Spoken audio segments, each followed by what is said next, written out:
അപ്പോൾ ഇന്നത്തെ പരിപാടി ഈ ഒരു ചെറിയ കഷ്ണം തുണി വെച്ചിട്ടാണ് കേട്ടോ. ഇത് പണ്ടെപ്പോഴോ നമ്മുടെ ചേച്ചിക്ക് സ്റ്റിച്ച് ചെയ്ത ഫ്രോക്കിൻ്റെ ബാലൻസ് ആണ് കേട്ടോ. അപ്പോൾ ഇതാണ് ചേച്ചിക്ക് സ്റ്റിച്ച് ചെയ്ത ഫ്രോക്ക്. ബാലൻസ് വെള്ളത്തിൻ്റെ അടിയിലാണ്. ഫുൾ പിക്ക് ഉണ്ടായിരുന്നു, പക്ഷേ എൻ്റെ നിന്ന് മിസ്സായി പോയിട്ടോ. പക്ഷേ അത് സ്റ്റിച്ച് ചെയ്യുന്ന വീഡിയോ ഞാൻ ഷോർട്സ് ആയിട്ട് ഇട്ടിട്ടുണ്ട്. അപ്പോൾ എല്ലാവരും ഒന്ന് ചെക്ക് ചെയ്തിട്ടുണ്ടെങ്കിൽ അറിയാൻ പറ്റും. അപ്പോൾ നമ്മുടെ അല്ലൂസ് എന്നേക്കാൾ ഒരു മുഴം മുമ്പേ എറിഞ്ഞിട്ട് ഇതേ നമ്മുടെ കട്ടിങ്ങിൻ്റെ സ്റ്റിച്ചിങ്ങിൻ്റെ ഇടയിൽ കിടന്ന് മറിയുന്നുണ്ട് കേട്ടോ.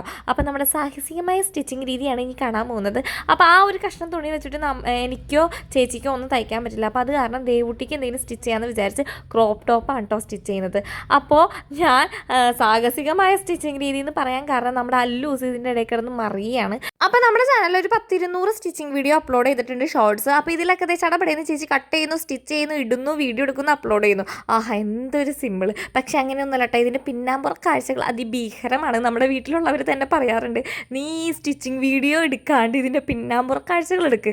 അങ്ങനെ എടുക്കുകയാണെങ്കിൽ ഞാൻ പണ്ടേ വൈറലായേനേന്ന്. ശരിയാണ് കേട്ടോ. നമ്മുടെ അല്ലൂസാണെങ്കിൽ സമ്മതിക്കേയില്ല സ്റ്റിച്ച് ചെയ്യാനായിട്ട്. അതിൻ്റെ ഇടയിലാണ് ഞാനിങ്ങനെ വീഡിയോ എടുത്ത് അപ്ലോഡ് ചെയ്യാറ്. അപ്പോൾ ഇതാണ് ഫൈനൽ ലുക്ക്. എനിക്ക് അത്ര അങ്ങോട്ട് ബോധിച്ചില്ല. ക്രോപ്പ് ടോപ്പാണ്. അപ്പോൾ ഇതിൽ കുറച്ചുകൂടി റിപ്പയർ പണികളൊക്കെ ഉണ്ട് കേട്ടോ. അപ്പോൾ അത്രയുള്ളൂ. ടാറ്റാ.